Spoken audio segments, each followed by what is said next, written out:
We're only a few days away from socialism taking over New York City with the swearing in of Zohran Mamdani as mayor. It comes as the Anti-Defamation League reports that 20% of his transition team appointees have anti-Zionist ties. Fox News contributor Kaylee McGee White joining us now to react. Hey, Kaylee, it's great to have you. This is really fascinating. Every day we're learning more about who he's going to put in his administration. Yeah, it's not surprising at all. What is surprising, however, is his dismissal of the very real concerns about anti-Semitic ties on his transition team. In one interview, he just dismissed this as, well, these are just political disagreements. They're not. When we mean anti-Semitic ties, we're not talking about just criticism of Bibi Netanyahu or criticism of the Israeli government.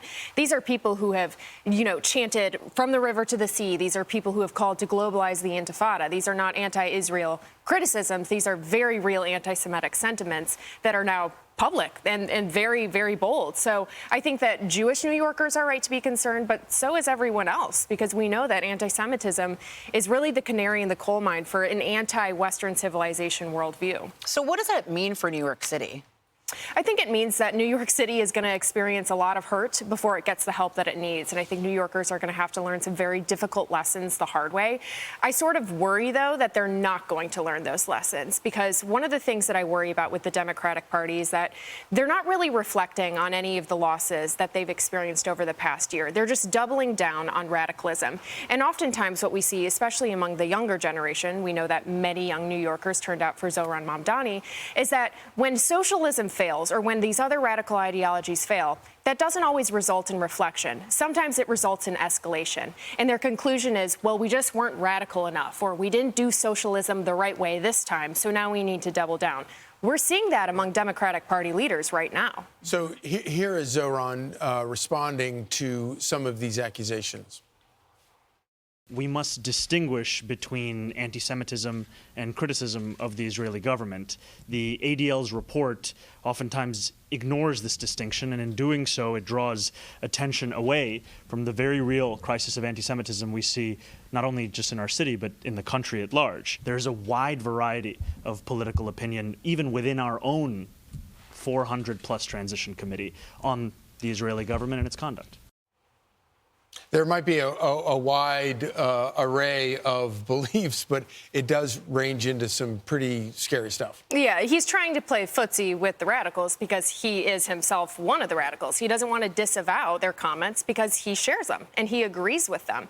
And again, the fact that New Yorkers looked at this and decided that this is the person that they wanted to lead New York City, which has a very large Jewish population, says not just a lot about Zohran Mamdani and the other Democratic Party leaders who stood by while he really elevated. It says a lot about the voters themselves and the kind of behavior and conduct that they're willing to tolerate. And, maybe some of their concerns were legitimate about affordability, but they're sure willing to put up with a whole lot of radicalism in order to be heard on that. So are we headed for a deep social media dive? Because some 80-plus individuals of the 400 or so that he's bringing into this administration have ties to these groups, like Students for Justice in Palestine, that, as you mentioned, participated in these major protests that often turned into riots, chanting "Globalize the Intifada." Will we see perhaps the social media history of these individuals, while Mamdani says he is anti-Semitic, but yet his people have a history of saying a different thing? Yeah, I think we will. We're already starting to see a little bit of that become uncovered. There isn't just a history of anti-Semitism there. There's also defund the police comments among some of the people on his transition team that have been uncovered from social media. I just worry that it's not going to make a difference because Democrats are willing to put up with a whole lot nowadays.